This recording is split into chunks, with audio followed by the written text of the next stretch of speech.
Alright, now to take out the valve, it's a bit tricky, but it's not too hard. So what's going to have to happen is I need to remove both of these shims and the half ring.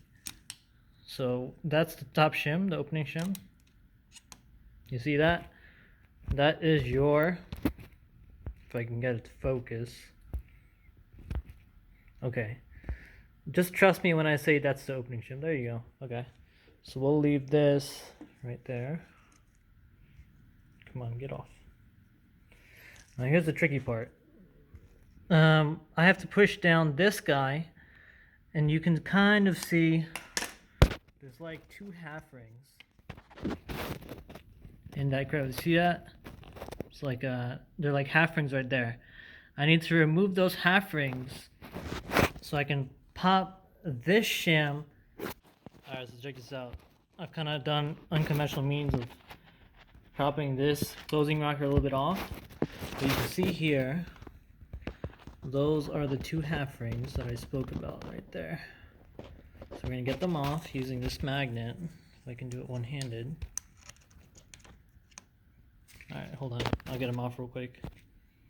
Alright, you can see I took the half rings off. That's what they look like. And now all I have to do is slowly close this guy, take the screwdriver off. This shim will come off the valve, and I can just drop the valve from the head. So let's do this real slowly, just to not damage the valve rocker. Give me a second. There we go. See, it's completely free now, and now I can just drop the valve. Should be able to. Look at that. Look at all that rust.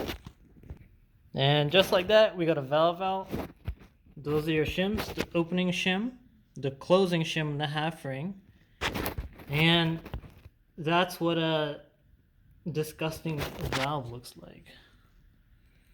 Jesus Christ. I'd still beat a Supra with this though. So as I mentioned, just rinse and repeat. We got all the valves and the shims out. So we can leave the rockers in. There's no need to service those, and you can see, yeah, that's not very pretty. So I have a feeling that some of this crud is what was leading to a valve clearance that was very off. But even if that wasn't the case, it's good measure to clean all this junk, of course. So first time taking off a head, doing the service, pretty tight. As Yusuf mentioned, probably gonna have to scrape this off. I think it's from the head gasket. It has to be. Anyways, well, we'll do it for this head once I finish the valves, clean them off, and the head, and then the valve adjustment. So we got some time. This is a marathon, not a sprint. So we got some more videos to come.